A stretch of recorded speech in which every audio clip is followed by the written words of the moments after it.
Programme में एक बार फिर खुशामदीद। बात करेंगे खालिस्तान तहरीक के हवाले से, उसका तारीखी पस मंज़र। और आजकल हम देख रहे हैं कि खालिस्तान तहरीक एक बार फिर अरूज पे है, ख़ासतौर पे वारिस पंजाब दे और सिख फॉर जस्टिस।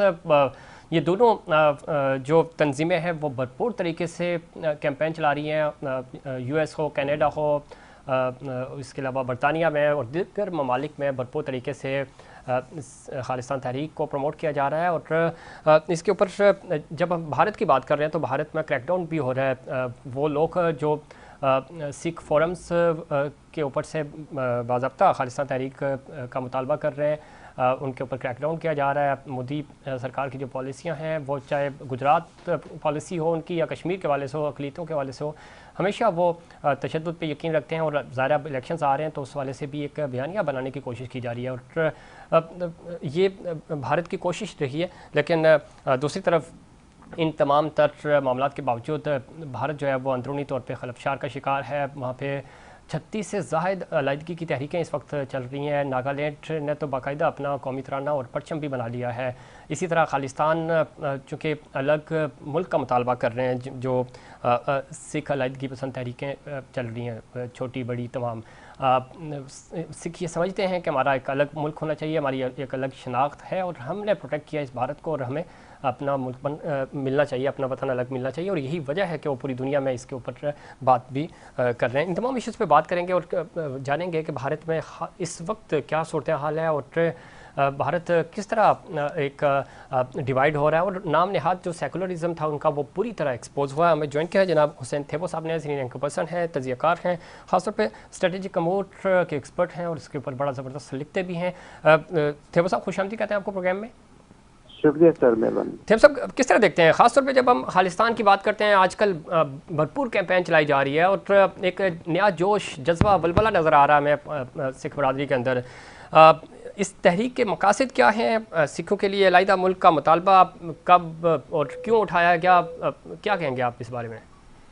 देखिए जी, मैं इसमें गुजारिश करूं कि हिंदुस्तान में आज तक जब भी कोई उनको प्रॉब्लम आता है या वो कोई गेम करते हैं या कोई टैक्टिक्स प्ले करते हैं अगेंस्ट देयर नेशन, तो उनके पास एक ही कार्ड होता है, वो होता है पाकिस्तान जी। वो हमेशा पाकिस्तान को यूज करते हैं और वो कहते हैं कि अदरवाइज आपके ऊपर पाकिस्तान अटैक कर लेगा, पाकिस्तान आपको हमला करके और दिल्ली के ऊपर पाकिस्तान का झंडा लगा देगा।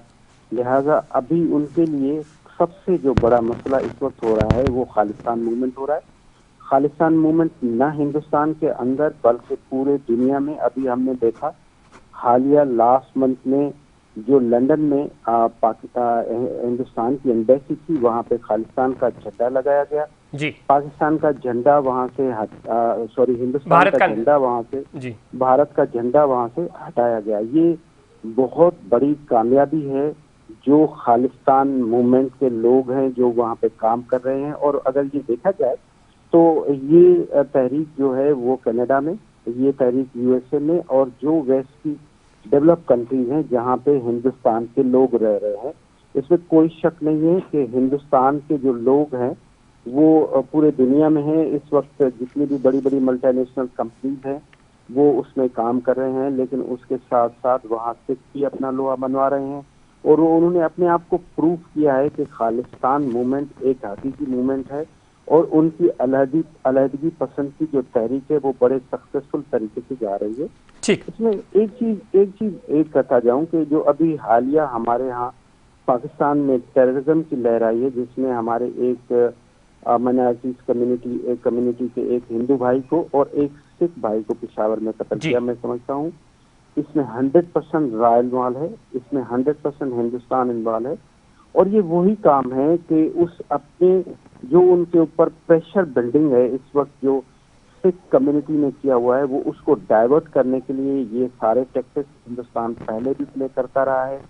पाकिस्तान ने उसकी 12 सबूत भी दिए हैं, उसका कलभूषण यादव, इसमें कोई शक नहीं। थेबो साहब, बारखा भारत इंटरफेयर करने की कोशिश करता है, उसको हर बार मुंह की खानी पड़ती है और उसका जितना प्रोपेगेंडा होता है या वो यहाँ पे इस तरह की एक्टिविटीज़ कराने की कोशिश करता है, हमेशा उसको बैकबाउंड्स किया उसकी पॉलिसियों ने।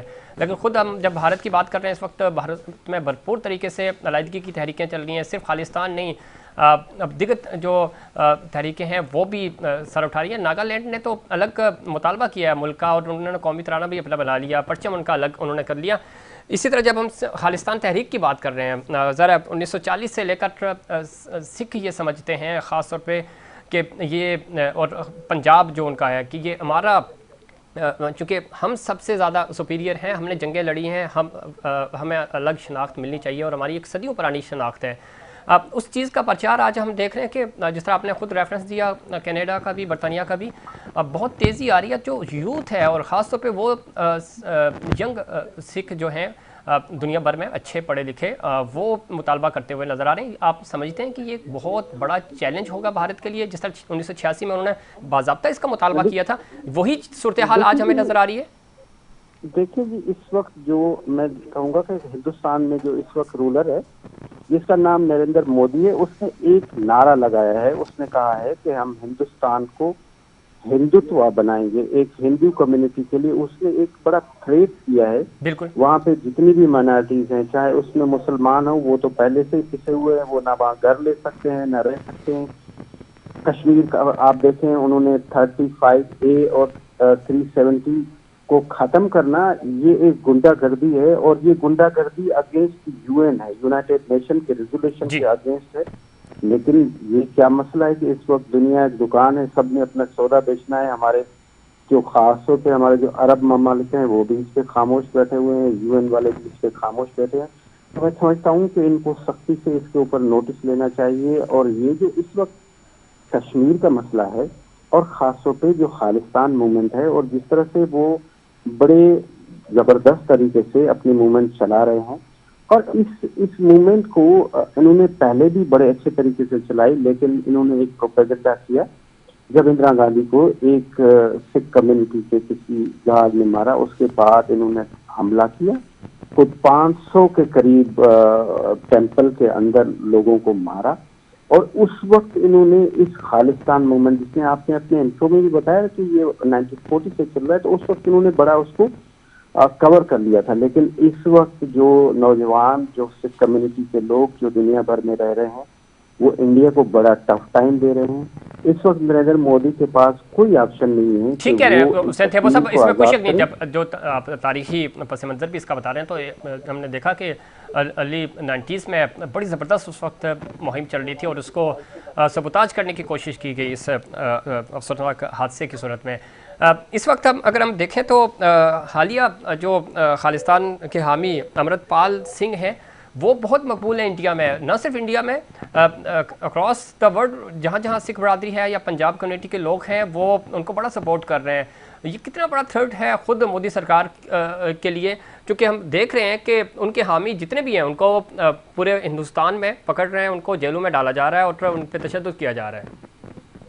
लेकिन मोदी साहब के पास हमेशा एक ही टूल रहा है। वो अगर मुस्लिम कम्युनिटी कोई बात करते हैं या कश्मीरी लीडर्स कोई बात करते हैं, तो वो उनके ऊपर जुल्म कर रहे हैं। और इसी तरह से इस नौजवान लड़के ने बड़ी जबरदस्त तरीके से पूरे दुनिया में कैंपेन की है, पूरी दुनिया में अपने राइट्स के लिए फाइट कर रहे हैं।